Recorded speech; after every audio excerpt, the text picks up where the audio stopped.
Heart to Heart is offering you what we are calling a few-minute warming. These inspirational words may be just what you need to change the outcome of your life. Join us for a warming to fill your heart.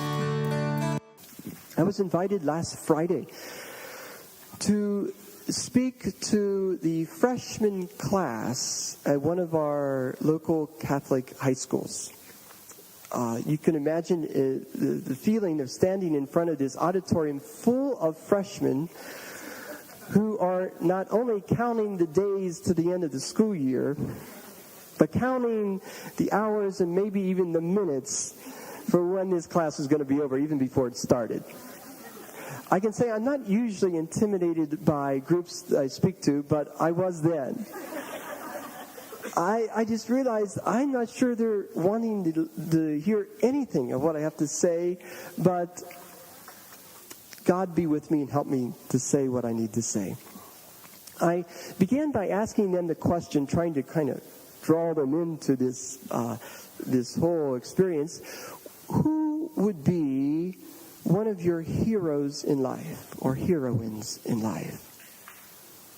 And they, interestingly, several of them mentioned someone. Most notably, I remember several of the students mentioned their own mothers and their fathers. I was really pleased to hear that. It was a very important point for me because I think most of what we become is as a result of who we model ourselves after, especially those we admire the most. So after making that point with them, I shared with them my greatest hero in life. I said to them that my greatest hero in life happens to be my best friend. And it also happens to be my older brother. My best friend and my older brother has always been that person who I've looked up to, and I know that he has looked after me. He's always someone that I could look to and say, I want to be like that. I really want to be like that. You know how we have certain heroes we look up to, especially in our youth? That's how I always was. But I never outgrew that desire to be like my brother. In fact, I know it was through his encouragement that I became a priest. I can honestly tell you, as I told the freshmen there at that school, I would not be a priest today if it weren't for my brother. That he is the reason I became a priest. He's the reason I continue to do what I try to do in all I do in my priestly ministry. And it's through, I'm sure, his encouragement and his prayers I'm able to accomplish anything. I mentioned that a few years ago, some years ago, my brother died. But even though he died, I still feel his presence here with me. I feel his spirit here with me. You know how that is sometimes when people die? You still feel their spirit with you. It's really quite amazing to feel so inspired by his spirit to this day. Then I shared with all this freshmen whose attention I knew I had then, that many of them I know my brother because his name is Jesus. Jesus is my best friend, and he is my brother. I looked around and I immediately saw some of their heads nodding. Oh man, gee. You could picture this. Some of them almost said out loud, this guy's crazy. But I looked to a few other people, and they seemed to say through their sparkling eyes and nodding head, this guy's cool. Yeah, he's right. In fact, I repeated what I had said. My best friend and brother Jesus has been the greatest inspiration in my life, and certainly is the reason I am a priest today. He continues to listen to me and help me in every way any best friend could ever be. And he did die some years ago.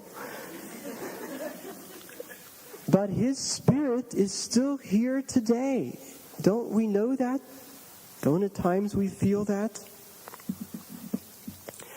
And then I gave them a little holy card. I guess because that's what the sisters did for me when they taught me.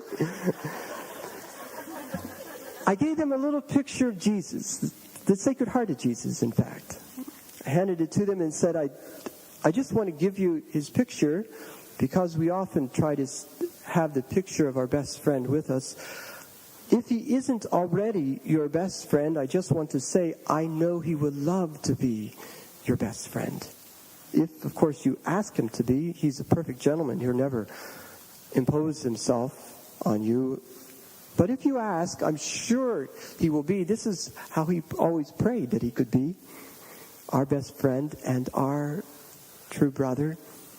More than that, I said, you need to develop this friendship with the Lord, much like we do all our friendships, talking to him, praying to him, and doing special things for him, like obeying our Father and what our Father asks of us. Well, after the talk, I watched them leave. No one came up to thank me. I didn't expect that from freshmen.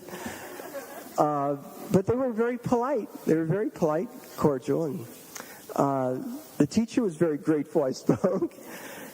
But later, their religion teacher made them write a thank you note to me. I went and read through all of these thank you notes. It took me some time. And I was amazed when I read. Do you know, more than anything, of all the responses I read, what I heard or read the most was this: I never thought ever before of Jesus being my best friend or my brother. Can you imagine? And I thought to myself, oh, gosh, how sad. My first thought is, well, what are they teaching them over there, But then I recalled when I was a freshman, I know they're teaching them this. In fact, the reason I was invited to speak is because it was a course in Christology. In fact, I know if they've ever been to church in the last 10 years, they would have heard us pray many times through the Mass through our brother Jesus. Yet we don't get it. At least it doesn't always sink into the depths of our heart and soul, does it?